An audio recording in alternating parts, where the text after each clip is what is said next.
Hello friends, you are once again welcome on the online platform of Arun Dalal English Classes YouTube channel.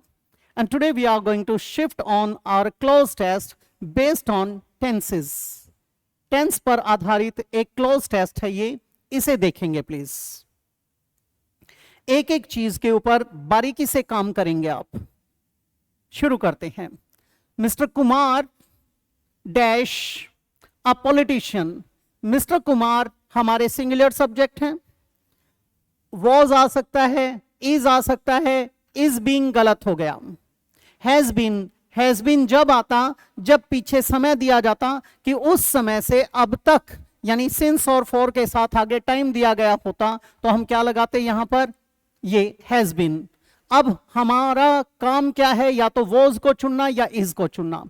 यहां तक देखें तो past की कोई भी बात नहीं है, यानी इज आ सकता है. He dash to Delhi University in 1975.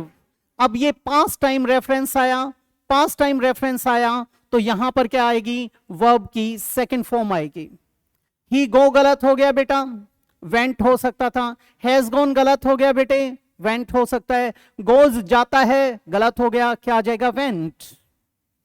अब अगर ये मिस्टर कुमार नहीं रहे हैं तो हम यहां पर वॉज लिखेंगे, नहीं तो इज लिखेंगे. अब ये कॉन्सेप्ट है, ये आगे चल के गुत्थी सुलझेगी. एंड इन 1982 और 1982 में, ये भी आपका पास्ट टाइम रेफरेंस है. ही dash a member of parliament, वो एक एमपी बन गए. यहां पर भी क्या आएगी, वर्ब की सेकंड फॉर्म. ही बिकेम हो सकता है, बिकम नहीं, बिकम तो प्लूरल है, ही हमारा सिंगुलर है, वैसे ही एलिमिनेट हो गया. बिकम्स बन जाता है, गलत हो गया. हैज बिकम बेटे अभी हाल ही में बना है तो सोचते क्या आ जाएगा, he became. He dash an MP since then. Since then तब से लेकर अब तक, उस समय से अब तक वे रहे हैं, यानी या तो परफेक्ट टेंस या फिर perfect continuous tense. Was eliminate हो जाएगा. इज बीइंग गलत हो गया, इज गलत हो गया, क्या आएगा, हैज बीन. तब से लेकर अब तक वो एक एमपी रहे हैं. अब यहां पर हैज बीन आया बेटा, हैज बीन आया तो ये प्रेजेंट है, इसका मतलब फर्स्ट में इज नहीं आएगा, ना वॉज नहीं आएगा, क्या आएगा, इज आएगा. He dash the foreign minister from 1989 to 1995. अब यहां पर आपको टाइम पीरियड दिया गया है. जब यहां टाइम पीरियड दिया गया है तो इसका मतलब उस समय पे वे थे. ठीक है, थे तो क्या आ जाएगा, ही हैज, ही वॉज आ सकता है, ही इज गलत हो गया. हैज बीन सोचते हैं बच्चे, वर आएगा नहीं, ये कट जाएगा. हैज बीन का प्रयोग उस तरीके से किया जाता है जैसे यहां पर ये सिंस या फॉर लगा कर दिया जाता. ठीक है, वो इस समय से इस समय के दौरान थे तो वो वॉज लग गया. ही dash 3 books including his autobiography. अब बेटे तब से लेकर अब तक वो लिख चुके हैं. ही हैज रिटन हो सकता है.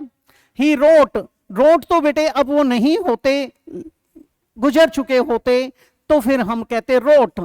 अब क्या आ जाएगा, he has written. Right plural है, गलत हो गया, ही के साथ सिंगुलर आना चाहिए. राइट्स लिखते हैं, गलत हो गया. ही हैज रिटन लिख चुके हैं अपनी ऑटोबायोग्राफी के साथ 3 किताबें. The life of a layman and a spy story called The Time to Take to Hills. He is married to the artist Miss Singh and they have 2 children. They dash in Delhi for 14 years. अब यहां पे फिर से time आया, बिल्कुल कैसे, जैसे ये सिंस देन आया था. इसका मतलब दे प्लूरल है तो लीव्स तो आ ही नहीं सकता क्योंकि ये तो सिंगुलर वर्ब है. दे के साथ हैज नहीं आ सकता, ये भी गलत हो गया. ठीक है, दे के साथ हैव आ सकता है. लिव रहते हैं, बोलने के टाइम पे रह रहे हैं तो आर लिविंग, और वैसे रहते हैं तो दे लिव, ये गलत हो गया. लेकिन 14 साल का समय आया तो दे हैव लिव्ड. उन्होंने 14 साल पहले रहना शुरू किया था, वो उसे पूरा कर चुके हैं. They have lived. Then they dash to Mumbai in 1999. अब ये हिस्ट्री आ गया, इतने साल तक रह चुके, उसके बाद वे चले गए. ठीक है, अब यहां पर हमें फिर से सोचना पड़ेगा, फिर से देखना पड़ेगा. तो क्या लिखेंगे, चले गए तो सेकंड फॉर्म. यहां पर भी क्या आएगा, सेकंड फॉर्म. मूव गलत हो गया, प्रेजेंट है, मूव्ड हो सकता है. उसके बाद इज तो आएगा नहीं क्योंकि दे हमारा प्लूरल है, हैज भी नहीं आएगा, गलत हो गया। फिर कहता है दे नाउ, अब नाउ आया, अब प्रेजेंट में बात आ गई, अब वो रह रहे हैं, दे प्लूरल है तो लिव्स तो आ नहीं सकता। दे हैव लिव्ड हो सकता है, दे लिव्ड रहते थे, गलत हो गया, पास्ट की बात है। रह चुके हैं तो आगे टाइम चाहिए, नहीं तो क्या आएगा, they live in a house in queen square hall in central Mumbai, अब वे रहते हैं तो क्या आ जाएगा, लिव, ना कि दे हैव लिव्ड। हैव लिव्ड का प्रयोग जब किया जाता जब उनके साथ समय की बात की जाती, जैसे थोड़ी देर पहले 14 इयर्स की बात आई थी तो हमने इसका चुनाव किया था। ठीक है, ये था आपका क्लोज टेस्ट, किस पर आधारित था, आपके टेंस के टॉपिक पर, और टेंस में भी मुख्य रूप से किसका प्रयोग किया गया था, आपके प्रेजेंट और पास्ट के कॉम्बिनेशन का। तो इस प्रकार के कॉम्बिनेशन को बारीकी से समझने की कोशिश करें। तो अगली क्लास में फिर किसी नए टॉपिक के साथ मुलाकात होगी। इजाजत चाहूंगा। नमस्कार दोस्तों।